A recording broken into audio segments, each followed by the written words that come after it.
So I'm throwing this up in the break room for a couple of reasons. The first is, while I very much wanted to get my thoughts on this on the record, I didn't want to shift stuff around in the schedule on the normal channel. Plus, I don't think I actually have that much to say. But I do have things I want to say. So I did my review of the Doctor Who episode, Can You Hear Me? Which I thought was an amazing episode.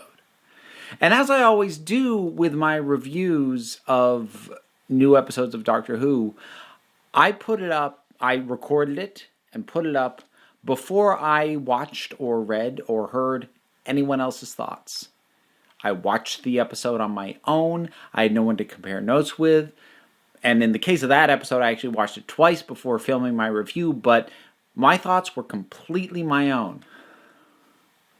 So it was rather surprising to me, given how much and how deeply I really liked that episode, to then go to the various, WhoTubers and critics and outlets that I, tend to follow, and just come away with a feeling of, did we even watch the same thing?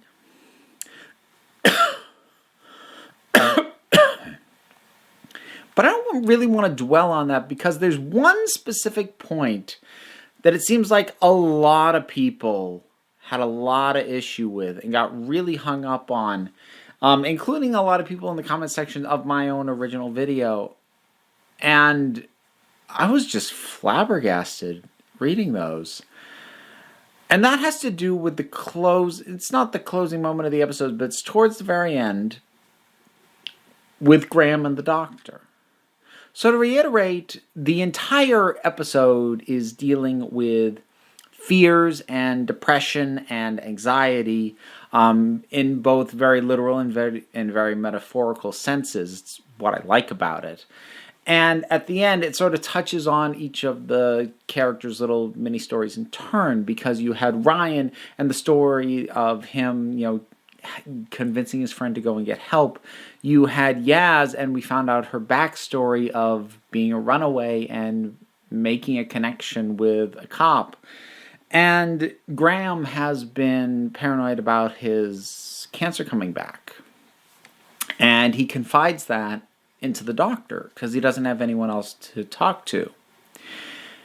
And the Doctor's reaction seems to have really rubbed a lot of people the wrong way. I've seen a lot of reactions calling it cold, callous, out of character, that she brushed him off, that she failed him, that she didn't care. And all of these confused the heck out of me, because I watched the thing twice, and then before recording this, I rewatched just that section again, and that is not my read on that section at all. It wasn't at the time I saw it, and I'm not going to necessarily say that other people are wrong. Maybe they're all right and I'm wrong, but they just had a read on it that I was just like, really? So allow me to walk you through that and tell you my thoughts on it and why I was not only okay with it, I thought it was a beautiful moment. So Graham talks about his fears, about the cancer coming back. And there's a pause. And the Doctor goes, I should probably say something reassuring. Graham goes, yeah, probably. She goes, still pretty socially awkward. So I'm going to walk over to the console and I'm going to pretend to look at something. And in a minute, I'm going to say what I should have said before. I'm going to think of something that I should have said before. And Graham kind of smiles and chuckles a little bit awkwardly. And I guess a lot of people just kind of took that scene at face value as being her just failing to be supportive. Which is really weird to me. And maybe part of the reason that I didn't read it that way is because I didn't take this episode at face value at all. I even first viewing, I was picking up on a lot of the thematic stuff it was doing. And on second viewing, I dove deep into it. And so I was looking at everything in terms of the context of what this episode is doing and saying about depression, about mental illness, about needing help, about admitting to your own issues, and about all these elements of mental self-care. And I didn't read her as brushing him off at all. The thing you need to remember is the doctor still hasn't told them that her planet is gone. She has really shut herself off. It's actually made me realize, even in hindsight, even in Series 11, she's not been very forthcoming with them. Like, it took a while, but the Ninth Doctor told Rose that he was alone and that his planet was gone. 10th Doctor did it with Martha and later on with Donna. The 11th Doctor, apparently it was a light enough deal that we didn't even see it happen, but it gets established that he did tell Amy about the Time Lords, about the Time War, and about what he did to end it, or at least what he thought he did at the time. Day of the Doctor, it's weird. So, like that, he was so casual about it that it didn't even need to be established. And we get to the 13th Doctor, and, I mean, the 12th Doctor didn't seem to have as much baggage around the Time War, so it didn't come up as much, because by then, Day of the Doctor had happened. But we get to the 13th Doctor, and she has told them very, very little about herself, and she has not opened up about them, as she has been dealing with pain and loss. So for me, that moment between the Doctor and Graham is her, in her very restrained way, opening up a little bit. Because she does what she would have always done. And people have said it's out of character. It's like, it's actually not. She basically lets him in on what she would have done anyway. Which would have been to go, and sort of go over and look contemplative and then think of something to say and go, you know what? And then, say something. And she's still going to do that. But she's going to let him have this tiny peek behind the curtain that she doesn't know what she's doing. And she's not being profound. She's being awkward and uncertain. And she's admitting that to him. She's still going to go through the motions of it.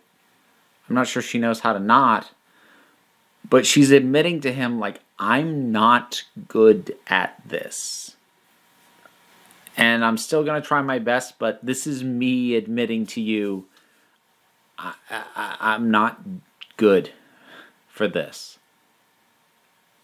And that, to me, was the Doctor, this regeneration, owning up to something that she hasn't had to face yet. And that, it's a small step. Because she doesn't take the major steps of Ryan's friend going to group therapy, of Yaz going to see and reconnect with the woman who, really touched her. It's not on that same level. Graham, he could have used a shoulder a little bit, but overall he's kind of a bit more pulled together than those other stories. So with Ryan and Ryan's friend is Ryan's friend who needs some help. With Yaz and the cop, Yaz was the one who needed help. With Graham and the doctor, Graham goes to the doctor, but it's the doctor who actually needs help. The doctor has to admit that she doesn't have it all figured out, that she's not doing this as well as she could, that she's hiding the fact that, she's kind of bumbling her way through things. Not just like in sense of going and not having a plan, but emotionally, these connections. She needs them, but she's not great at them. This is her giving him that peek behind the curtain. And that's why I thought it fit the episode. That's why I thought it fit the character. That's why I thought it was a genuinely beautiful moment. I don't know if folks will be convinced. I'm not trying to change anybody's mind, but I wanted to put my interpretation out there because I feel like I'm not hearing it from anybody else. And again, maybe I'm wrong, but that was my read on it. And I really loved that moment. I really loved that episode. And given how many people seem to be deeply rubbed the wrong way by it, even people saying the episode was good up until that point, yeah, I had to get my thoughts out there. So there you go, folks. Little addendum to the review, and we'll wrap it up there. Usual stuff: like, comment, subscribe, share this around. That'd be greatly appreciated. I need to get the view hours up on this before I can monetize this channel. And hopefully once I'm able to do that, that'll help me out a bit. There's also Patreon if you want to help me out more directly. But, just take it easy and come on back next time you need a break.